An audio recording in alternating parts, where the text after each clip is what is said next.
Rumah Gurita ini adalah sebuah tempat yang sangat-sangat misterius dan paling angker yang ada di Bandung. Yo geng, tekan tombol subscribe geng. Yo, what's good? Welcome back to Kamar Jerry.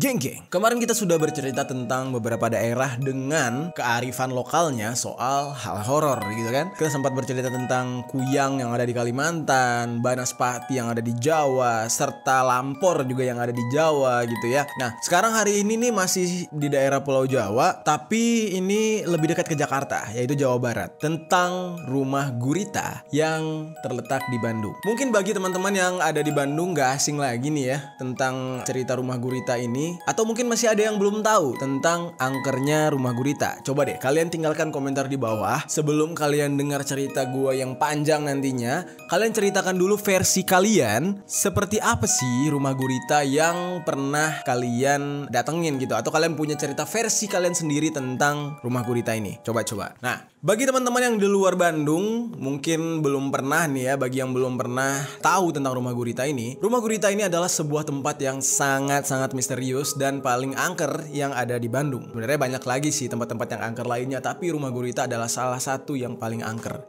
Menyimpan banyak mitos dan misteri yang mengerikan, letak daripada Rumah Gurita ini berada di sebuah hotel Grand Aquila. Gak sulit menemukan lokasi daripada Rumah Gurita ini, karena lokasinya tuh memang kalau misalkan kalian jalan dari Jalan Pasteur nih ya, itu di sebelah hotel Grand Aquila itu langsung kelihatan gitu. Buat teman-teman yang di Bandung mungkin bisa lebih jelas gitu ya mengarahkan lokasinya. Kali aja ada para J-Gang yang mau berkunjung dan ngetes kemampuan paranormal activity langsung di Rumah Gurita. Coba-coba tinggalkan komentar di bawah. Bahkan ya kalau kalian menyeberang dari hotel tersebut itu langsung aja kelihatan dengan jelas sebuah bangunan yang cukup besar. Dan untuk masuk ke sana kalian bisa melalui Jalan Sukadamai. Nah, nanti baru kalian akan menemukan sebuah bangunan dengan kaca-kaca gelap yang sangat besar dan foto-foto wajah orang zaman dulu atau foto-foto kuno gitu ya, serta pajangan kartu remi atau domino yang sangat besar. Kebanyakan orang merasa penasaran gitu geng dengan angkernya rumah ini, tapi justru sebaliknya dengan warga sekitar, mereka udah cukup ngeri gitu. Lu gak usah main-main sama rasa penasaran lu terhadap Rumah Gurita ini, karena memang angkernya luar biasa geng. Kenapa disebut dengan Rumah Gurita? Karena memang di bangunan ini terlihat di atasnya itu ada semacam patung monumen gurita yang sangat besar. Namun ketua RT di daerah tempat tersebut berkata kalau itu hanyalah sebuah hiasan atau dekorasi, karena sebenarnya itu hanya sebuah tandon air gitu ya di atas rumah tersebut, cuman didekor sedemikian rupa membentuk gurita gitu. Memang kalau kita lihat ya, tandon air yang berbentuk gurita ini kalau dilihat tuh agak mengerikan karena ya adanya tentakel gurita yang menjulur kemana-mana ya, terkesan hawa mistisnya semakin kuat gitu. Karena sangat misterius, Rumah Gurita ini dipercaya adalah tempat penyembahan iblis atau istana iblis. Karena kalau diperhatikan, angka dari nomor rumah ini adalah angka 6. Dan si pemilik rumah semacam sengaja membuat angka 6 sebanyak 3 titik namun dalam rangkaian yang berbeda geng. Jadi kalau digabungin jadi 666 atau 666, itu angka satanik gitu ya. Beberapa kabar yang sempat berkembang ya, untuk bergabung ke dalam sebuah sekte satanik nih geng, itu syaratnya adalah perjanjian darah.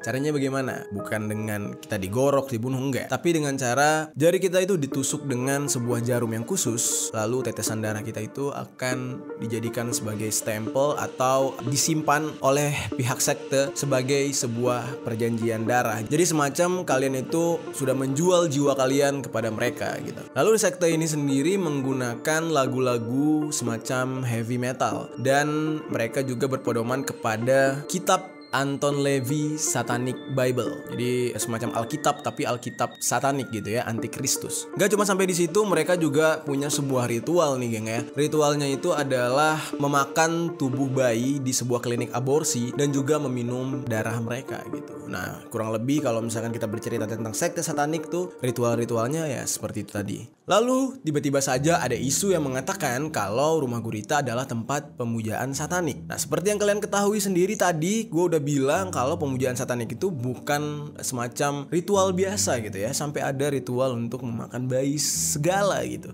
ketua RT di sana justru sangat kaget kalau misalnya di rumah gurita itu tertuduh atau diisukan gitu ya menjadi tempat pemujaan. Ya dia nggak bisa terima dong, dan dia kaget banget. Wah gila nih, dia pikir selama ini rumah gurita itu hanya sebuah rumah tempat tinggal biasa. Udah gitu geng ya, sebenarnya rumah itu ada penghuninya, ada yang nempatin. Namun yang menempati rumah itu bukan sang pemilik asli, kayak orang yang ngontrak gitu geng. Cuman ditambah lagi nih ya, orang yang tinggal di situ merupakan orang tua yang nggak bersosialisasi dan dia tuh nggak gampang ngebuka pintu untuk tamu. Hal itulah yang membuat rumah ini semakin banyak rahasianya dan orang bertanya-tanya, ada apa sih? Kenapa nih orang tidak mau berkomunikasi dengan warga sekitar gitu. Jadinya rumah ini seolah-olah seperti tidak ada penghuninya, kayak rumah kosong yang ditinggal begitu aja geng. Namun ketua RT-nya juga sempat mendapatkan tamu yang sangat aneh nih ya dari luar, di mana tamu tersebut berkata kalau dia mau mendaftarkan menjadi jemaat di gereja. Dan ketika ditanya gereja mana, gereja yang ada di rumah gurita. Hal ini semakin memperkuat kalau ternyata di rumah gurita ini adanya sebuah sekte yang melakukan ritual. Karena itu kan rumah tinggal. Kok ada sih yang mau mendaftarkan menjadi jemaat yang katanya di gereja, tapi kok nunjuknya ke rumah gurita yang justru dicurigai sebagai sebuah tempat perkumpulan sekte gitu kan.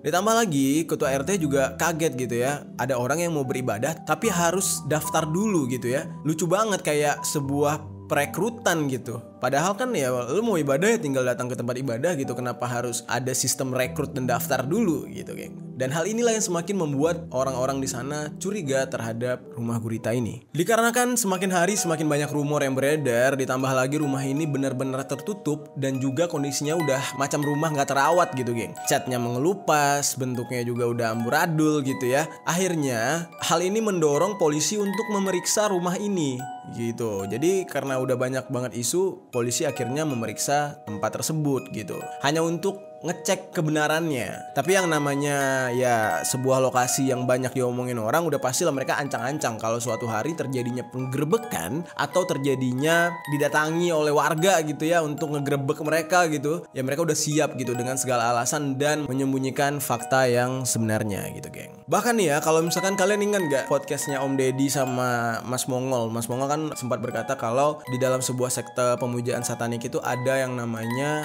ritual seks bebas yang disebut dengan santap kasih bersama, ya kan? Nah, ternyata di rumah ini juga dicurigai bahwasanya adanya ritual tersebut, yaitu ritual santap kasih bersama alias seks bebas ini. Dan hal itu memang menjadi bagian dari ritual pemujaan sekte satanik ini, geng. Namun, dari hasil pemeriksaan polisi yang kayak gue bilang tadi ya, setiap sekte atau sebuah perkumpulan yang sudah tercium atau sudah menjadi banyak omongan orang, udah pasti mereka sudah mempersiapkan ancang-ancang gitu ya untuk menyembunyikan hal tersebut. Nah, di sana akhirnya polisi menggerebek dan tidak ditemukan tanda-tanda adanya pemujaan sekte dan seks bebas. Akhirnya nih ya, salah satu kerabat pemilik rumah membantah kalau tempat tersebut juga digunakan untuk sekte atau pemujaan ajaran sesat gitu. Jadi dia nggak terima gitu, karena rumah tersebut katanya hanya dihuni oleh 3 orang yang menjaga. Aneh banget ya, 3 orang penjaga tapi kenapa tidak bersosialisasi dengan lingkungan gitu. Lalu geng,